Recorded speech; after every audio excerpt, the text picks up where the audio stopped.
காதலும் சில கேள்விகளும். உணர்வுகளை புரிந்து கொள்ளுதல். கேள்வி 4. நமக்கு பிடிச்சவங்க கிட்ட பொசசிவ்னஸ் வந்ததுக்கு அப்புறம் தான் நிறைய பிரச்சனைகள் வருது. இந்த பொசசிவ்னஸ், அவங்க மேல உள்ள அதிக அன்பும் என்ன நிறைய அழ வச்சு சாக கூட யோசிக்க வச்சிருக்கு. மீள முடியல. இந்த பொசசிவ்னஸ் போக என்ன வழி? மனுஷனோட உறவு சிக்கல்கள்ல பெரும் சிக்கல் இந்த பொசசிவ்னஸ் சிக்கல். ஆகவே நீங்க தனியா ஒண்ணும் இல்ல.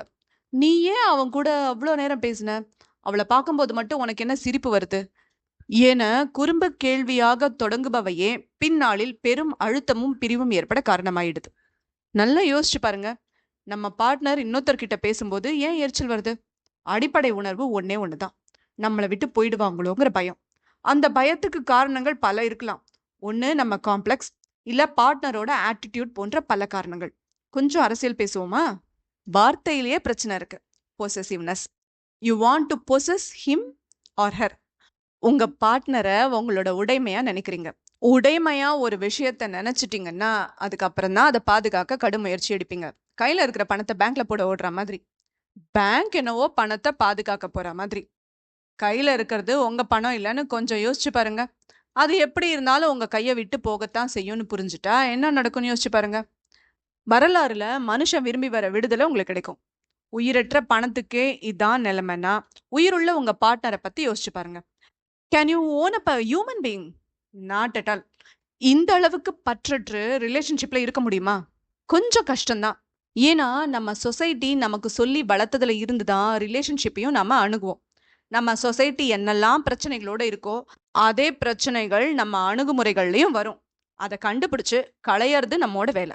ரிலேஷன்ஷிப்பை பொறுத்த வரைக்கும் ஒரு கூரை கீழ் தங்கும் இரு பறவைகள்னு புரிஞ்சுட்டா போதும். காதல் என்கிற கூரை ஒரு மாதிரியும் கல்யாணம் என்கிற கூரை ஒரு மாதிரியாகவும் இருக்கும். கூரைக்கு ஏத்த மாதிரி உறவு சிறக்க நாம எஃபர்ட் போடணும். 2 பக்கமுமே அது நடக்கும்.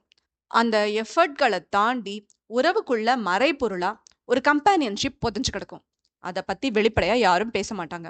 ஆனா ஒரு உறவுல அந்த கம்பானியன்ஷிப் ஆர் நம்பிக்கை தான் அந்த உறவு சுற்றி வருவதற்கான சூரியன். அதை எத்தனை வலுவா கட்டுறோங்கிறதுல இருந்து ரிலேஷன்ஷிப்போட ஆயுள் தீர்மானிக்கப்படும். அதே போல இன்றைய நியோ லிபரல் சூழல்ல we have too many options. நமக்கு எதுலயும் நிலையா இருப்பதே ரொம்ப பிரச்சனையா தோணுவது மாதிரியான சூழல் கடந்த 20 வருஷத்துல கட்டமைக்கப்பட்டிருக்கு. அதன் விளைவா பல உறவுகள் ஆர் பார்ட்னர்ஸ் கையில் பிடிக்க முடியாத காத்தாவே இருப்பாங்க. இன்னும் பல இடங்கள்ல இன்னொரு கேரக்டரை நம்ம உறவுக்கு த்ரெட்டா கட்டமைச்சிட்டே இருப்பாங்க. பல இடங்கள்ல உண்மையாவே மற்ற நபர்கள் மேல ஆர்வம் வரும். அக்கறை பச்சை மாதிரி.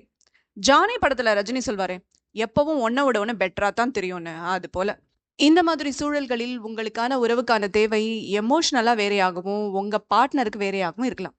அப்ப அவங்க கூட உட்காந்து பேசி பிரேக் எடுத்துக்கோங்க. பிரேக்கப் கூட ஓகே தான். பட் இன்வால்வ் ஆக முடியாதவங்களோட கட்டாயமா இருக்கிறதும் கட்டாயப்படுத்துறதும் பெரிய சிக்கல். 2 பேருக்குமே அப்யூசிவா போய் முடியும். திரும்பி எழ முடியாத அளவுக்கான காயங்களை மனசுக்கு கொடுக்கும். சோ சிம்பிளா பொசஸ் பண்ணாதீங்க.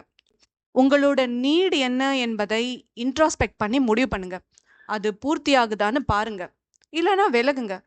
இதுக்கெல்லாம் போய் தற்கொலை மரணம்னு போனா நம்ம வாழ்க்கையை நம்மளே குறைச்சு மதிப்பிடுறோம்னு தான் அர்த்தம். As humans we are way beyond than that. நம்மை கொல்வதற்கு அரசுகளால மட்டுமே முடியுங்கிற திமிருக்கு வாங்க. அந்த அரசாலேயே உங்களை அசைச்சுக்க முடியாது.